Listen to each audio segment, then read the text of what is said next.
মহাদেবের দিব্যি খেয়ে আমি এই কথা বলছি। আজ যে শব্দগুলো আপনারা শুনতে চলেছেন তা সাধারণ শব্দের সীমানা ছাড়িয়ে অনেক মূর্ধ্বে।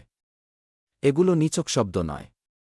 এগুলো হল গণবার্তা, একটি সতর্কবাণী যা বাতাসের মতো নিঃশব্দে বয়ে চলে কিন্তু পাহাড়কেও নাড়িয়ে দেয়।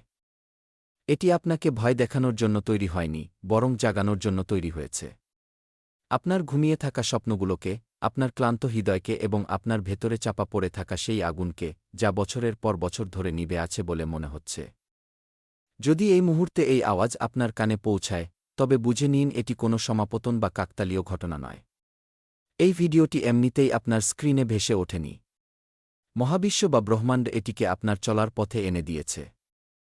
যেমন কোনো পুরনো বন্ধু দূর থেকে চিৎকার করে ডাকে যে সময় এসে গেছে, আর ঘুমিও না। এটি সেই মুহূর্ত যখন ব্রহ্মাণ্ড শেষবারের মতো ইঙ্গিত দিচ্ছে। একটি শেষ ডাক, প্রদীপের শেষ শিখা। এরপরে হয়তো জীবনের চক্র ভেঙে নতুন দিক মিলবে, অথবা সেই পুরনো শিকল আপনাকে টেনে ধরবে, সেই একই পুনরাবৃত্তি, সেই একই ক্লান্তি। কিন্তু আজ আমি কথা দিচ্ছি, যদি আপনি শেষ পর্যন্ত শোনেন, তবে এই চক্র ভাঙা শুরু হবে। আপনি বড্ড ক্লান্ত হয়ে পড়েছেন, এতটাই যে অনেক সময় আপনার নিজেরও মনে থাকে না শেষ কবে আপনি মন খুলে হেসেছিলেন। সেই হাসি যা কোনো কারণ ছাড়াই ফুটে উঠত, যা চোখে ঔজ্জ্বল্য এনে দিত, তা কবে হারিয়ে গেল। আপনি বাইরে থেকে সবসময় নিজেকে শক্ত দেখিয়েছেন, হাসিমুখে মাথা উঁচু করে, যেন কোনো যোদ্ধা যে যুদ্ধের ময়দানে একা দাঁড়িয়ে আছে। কিন্তু ভেতরে ভেতরে বছরের পর বছর ধরে অনেক কিছু ভাঙছিল। সেই ছোট ছোট টুকরোগুলো যা প্রতিটি অপমানের সাথে, প্রতিটি ব্যর্থতার সাথে ছড়িয়ে ছিটিয়ে যাচ্ছিল। আপনি সততাকে আপনার সবচেয়ে বড় হাতিয়ার বানিয়েছিলেন। সঠিক পথকেই নিজের মার্গ হিসেবে বেছে নিয়েছিলেন, যদিও তা কণ্টকাকীন ছিল। আপনি কখনো প্রতারণা করেননি, কখনো চাতুর্য দেখাননি। কিন্তু তবুও প্রতিবার মনে হয়েছে যেন দুনিয়ার নিয়ম আপনার জন্য আলাদা করে লেখা হয়েছে। অন্যরা না চাইতেই সব পেয়ে গেল, সাফল্য, অর্থ, সম্মান, সম্পর্ক। যেন কোনো জাদুর কাঠি তাদের জন্য সবকিছু সহজ করে দিয়েছিল। কিন্তু আপনাকে প্রতিটি জিনিসের জন্য লড়াই করতে হয়েছে। প্রতিটি দরজায় যুদ্ধ, প্রতিটি সিঁড়িতে সংঘর্ষ, জুটল কেবল অপমান। যেন কোনো তীর সোজা বুকে বিঁধে গেল। অর্থের অভাব এল যা রাতের ঘুম কেড়ে নেয়, সকালের চাও তেতো করে দেয়। নিজের লোকেরাই মুখ ফিরিয়ে নিল। তারা, যাদের আপনি আপন ভাবতেন, যাদের জন্য আপনি সবকিছু উৎসর্গ করেছিলেন। এবং অনেকবার তো এমন মনে হয়েছে যেন কোনো অদৃশ্য শক্তি, কোনো গোপন শত্রু আপনাকে এগিয়ে যেতেই দিচ্ছে না। যেন উড়ন্ত পাখির ডানা কেটে দেওয়া হয়েছে। কিন্তু শুনুন, মন দিয়ে শুনুন। এটি দুর্ভাগ্য ছিল না। এটি কোনো অভিশাপ ছিল না। এটি ছিল ব্রহ্মাণ্ডের পরীক্ষা, সবচেয়ে কঠিন কিন্তু সবচেয়ে আদরের পরীক্ষা। যখন ব্রহ্মাণ্ড কাউকে উচ্চতায় নিয়ে যেতে চায়, তখন প্রথমে তাকে শেকড় পর্যন্ত নামিয়ে আনে। সে তাকে একা করে দেয় যাতে সে নিজের শক্তি নিজে চিনতে পারে। সে তার বিশ্বাস ভাঙে যাতে নতুন বিশ্বাস তৈরি হতে পারে। তার ধৈর্যকে নাড়িয়ে দেয় যেমন ঝড় গাছের শেকড় মজবুত করে। এবং তাকে এমন এক জায়গায় নিয়ে আসে যেখানে মানুষ হয় পুরোপুরি ভেঙে যায়, অথবা ছাই থেকে ফিনিক্স পাখির মতো একেবারে নতুন হয়ে ওঠে, আরও মজবুত, আরও উজ্জ্বল এবং অটল। গত সময়ে গ্রহরা আপনার উপর এক অজানা বোঝার চাপ সৃষ্টি করেছিল। সূর্য, যা আপনার পরিচয় এবং আত্মবিশ্বাসের উৎস, তা কিছুটা ম্লান মনে হচ্ছিল, যেন মেঘ সূর্যকে ঢেকে দিয়েছে। চন্দ্র, যা আপনার মনের নদী, তা আপনাকে অস্থির করছিল। রাতগুলো ছিল নির্ঘুম, দিনগুলো দুশ্চিন্তার। এবং শনি, সেই কঠোর গুরু, প্রতিদিন প্রতিমুহূর্তে আপনাকে একটাই প্রশ্ন করছিল, তুমি কি সত্যিই প্রস্তুত? সেই কারণেই কাজ হতে হতে আটকে যেত, যেন নদী বালিতে আটকে গেছে। টাকা আসতে আসতে আটকে যেত, যেন কোনো দরজা শেষ তালাটিতে বন্ধ হয়ে গেল। মানুষ হঠাৎ বদলে যেত। সেই বন্ধুরা যারা কাঁধে হাত রাখত, সেই সম্পর্কগুলো যা মজবুত মনে হতো, সব এক ঝাটকায় উড়ে যেত। কিন্তু এখন শুনুন, এখন ভারসাম্য নড়ে গেছে। গ্রহদের চাল চুপিসারে বদলে গেছে। কোনো ঢোল বাজেনি, কোনো ঘোষণার শোরগোল হয়নি, কোনো আতশবাজি ফাটেনি। কিন্তু আপনার অন্তরের গভীরে কিছু একটা জেগে উঠেছে। একটি ছোট্ট স্ফুলিঙ্গ যা আগে অস্পষ্ট ছিল, এখন তা স্পষ্ট বলছে। আপনি হয়তো অনুভব করেছেন, ইদানিং মন অদ্ভুতভাবে ভারী থাকছে। যেন কোনো পুরনো বোঝা হালকা হচ্ছে, কিন্তু জায়গাটি খালি হয়ে গেছে। কখনো অকারণে অস্থিরতা, যেন কোনো ঝড় আসতে চলেছে। আবার কখনো হঠাৎ গভীর শান্তি, যেন সমুদ্র শান্ত হয়ে গেছে। এটি বিভ্রান্তি নয় বন্ধু, এটি পরিবর্তনের পদধ্বনি। সেই হালকা খসখস শব্দ যা জঙ্গলে ঝড়ের আগে শোনা যায়। অনেকেই এই মোড়ে এসে ভুল করে। তারা এই সংকেতগুলোকে অবহেলা করে, ভাবে যে এগুলো এমনিই হচ্ছে। আর পরে যখন সবকিছু বদলে যায় তারা আফসোস করে, ইস, যদি সেই সময় বুঝে নিতাম। ইস, যদি সেই স্ফুলিঙ্গে হাওয়া দিতাম। আমি আপনাকে সেই ভুল থেকেই বাঁচাতে এসেছি। এখন থামুন, শ্বাস নিন এবং মন দিয়ে শুনুন, কারণ এই অংশটি খুব সংবেদনশীল। যেন কাচের ফুল যা ছুলেই ভেঙে যেতে পারে। এই সময়ে পরিবর্তনের এই ঢেউয়ে কিছু মানুষ খুব মিষ্টি সেজে আপনার আশেপাশে আসবে। তারা প্রশংসার ফুলের মালা পরাবে, যা শুনতে তো সুন্দর লাগবে কিন্তু তা শিকড় কেটে দেওয়ার মতো হবে। তারা পরামর্শ দেবে যেন কোনো জ্ঞানী গুরু, কিন্তু সেই পরামর্শ আপনার পথ ঘুরিয়ে দেওয়ার জন্য হবে।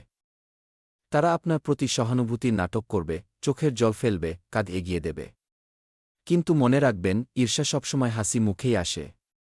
সে সবচেয়ে মিষ্টি হাসি হাসে, সবচেয়ে উষ্ণ করমর্দন করে, কিন্তু ভেতর থেকে বিষ ঢালে। প্রতিটা হাত মেলানো মানুষ আপনার আপন নয়। কিছু হাত তো কেবল আপনার ডানা কাটার জন্যই এগিয়ে আসে। সব শুভাকাঙ্ক্ষী শুভ হয় না। কেউ কেউ তো কেবল আপনার পতনের অপেক্ষায় থাকে। আপনার শত্রুরা এখনও বর্তমান। সেই পুরনো, সেই লুকিয়ে থাকা শত্রুরা, যারা আপনার সাফল্যে জ্বলে। কিন্তু পার্থক্য এটুকুই যে এখন তাদের কাছে আগের মতো শক্তি নেই। ব্রহ্মাণ্ড সিদ্ধান্ত নিয়েছে। যেন কোনো বিচারক হাতুড়ি ঠুকে রায় দিলেন, ভারসাম্য আর আগের মতো থাকবে না, বদলে যাবে। যারা আপনাকে ছোট করেছিল, যেন কেউ কাদায় লুটোপুটি খাচ্ছে। যারা আপনার নীরবতাকে দুর্বলতা ভেবে ঠাট্টা করেছিল। যারা আপনার পিঠ পিছে খেলা খেলেছিল, চাকুর মতো নিঃশব্দে বিঁধেছিল, সত্য এখন ধীরে ধীরে সামনে আসবে। পেঁয়াজের খোসার মতো এক একটি স্তর খুলতে থাকবে এবং প্রতিটি স্তরে একটি মিথ্যা, একটি প্রতারণা বেরিয়ে আসবে। কিন্তু শুনুন, এবং এটি খুব জরুরি কথা, এটি হৃদয়ে গেঁথে নিন। যদি আপনি এই সময়ে প্রতিশোধের ভাবনা মনে পুষে রাখেন, যদি মনে হয় এখন আমার পালা, এবার আমি দেখিয়ে দেব, তবে সেই ভাবনাই আপনার অলৌকিক ঘটনার পথে সবচেয়ে বড় পাথর হয়ে দাঁড়াবে। সেই পাথর যা নদীকে আটকে দেবে, স্বপ্নকে পিষে ফেলবে।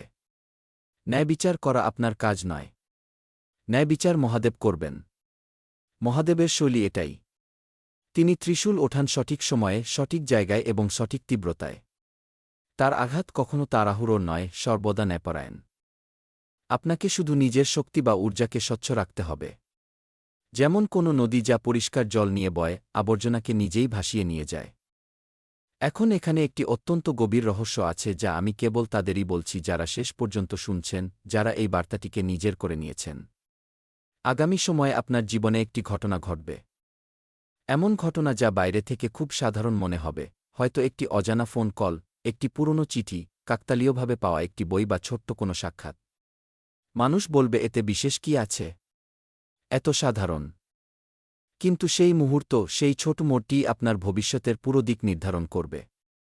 যেমন কোনো বীজ মাটিতে পড়ে, বাইরে থেকে তুচ্ছ, কিন্তু ভেতরে একটি বিশাল বৃক্ষ হওয়ার ক্ষমতা রাখে। অনেকেই এখানে ভুল করে, কারণ তারা অলৌকিকতাকে সবসময় শোরগোলের সাথে আসতে দেখতে চায়। আতশবাজি, হাততালি, ভিড়। কিন্তু সত্য হল, সবচেয়ে বড় অলৌকিক ঘটনা খুব শান্তিতে আসে। যেমন সূর্যোদয়, যা নিঃশব্দে ঘটে।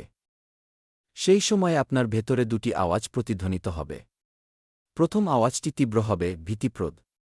বলবে, আগেও বিশ্বাস করেছিলি, আগেও আঘাত পেয়েছিস, এখন কেন ঝুঁকি নিবি? সেই আওয়াজ পুরনো ক্ষতের কথা, ব্যর্থতার কথা মনে করাবে। কিন্তু দ্বিতীয় আওয়াজটি হবে খুব ধীর, খুব কোমল কিন্তু স্পষ্ট এবং মজবুত। বলবে, এখান থেকেই এগিয়ে যেতে হবে। এটাই পথ। যে ওই দ্বিতীয় আওয়াজটি শুনে নেয়, যে সেটিকে বেছে নেয়, সেই ইতিহাস গড়ে, সেই নিজের গল্প নিজে লেখে, অন্যদের দ্বারা লেখা গল্প নয়। এখন এই সময়ে মৌনতাই আপনার সবচেয়ে বড় ঢাল। মৌনতা নয়, নীরবতা, সেই নীরবতা যা শক্তিশালী হয়। সব কথায় প্রতিক্রিয়া দেখাবেন না। প্রতিটি শব্দকে তীরের মতো ছুঁড়বেন না। সবাইকে সবকিছু বলে দেবেন না। নিজের স্বপ্নগুলোকে, নিজের পরিকল্পনাগুলোকে বুকে আগলে রাখুন। বড় পরিবর্তন গোপনীয়তা দাবি করে। যেমন কোনো বীজ অন্ধকারের ভেতরেই অঙ্কুরিত হয়।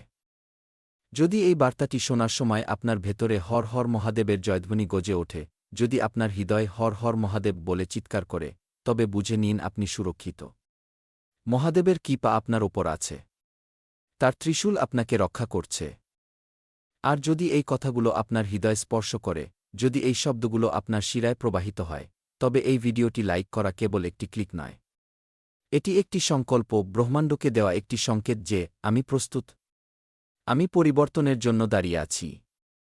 আর যারা এই ধরনের সত্য শুনতে চান, যারা জীবন বদলে দেওয়া বার্তাগুলো কখনো হারাতে চান না, তাদের জন্য এই চ্যানেলটি সাবস্ক্রাইব করা একটি সুরক্ষা কবচের মতো কাজ করে। এটি সেই কবচ যা নেতিবাচকতাকে দূরে রাখে এবং ইতিবাচক শক্তিকে আমন্ত্রণ জানায়। এবার শেষ কথাটি খুব শান্ত হয়ে শুনুন। যেমন কেউ মন্ত্র জপ করছে। যেই দিন, যেই মুহূর্তে আপনার মনে হবে যে এবার সিদ্ধান্ত নিতেই হবে, সেই বড় সিদ্ধান্ত, সেই পদক্ষেপ যা সবকিছু বদলে দেবে, সেদিন কোনো সাহারা মিলবে না। কোনো বন্ধু কাজ চাপড়াতে আসবে না। কোনো হাততালি বাজবে না, কোনো ভিড় হবে না। কোনো তাৎক্ষণিক ফলাফল দেখা যাবে না। কোনো জাদুর মতো অলৌকিক ঘটনা ঘটবে না। শুধু ভেতরে এক গভীর শান্ত অনুভূতি হবে, আমি সঠিক করেছি। সেই অনুভূতি যা রাতের অন্ধকারে তারার মতো জ্বলবে। আর সেই অনুভূতিই ভবিষ্যতে আপনার ঢাল হবে, আপনার শক্তি হবে। তা আপনার গল্পে এমন মোড় এনে দেবে যা কেউ ছিনিয়ে নিতে পারবে না, কেউ চুরি করতে পারবে না।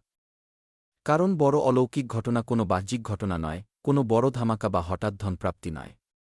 বড় অলৌকিক ঘটনা হল সেই সিদ্ধান্ত যা আপনি তখন নেন যখন সবকিছু আপনাকে থামানোর চেষ্টা করছে, যখন দুনিয়া বলছে না, কিন্তু আপনার হৃদয় বলছে হ্যাঁ।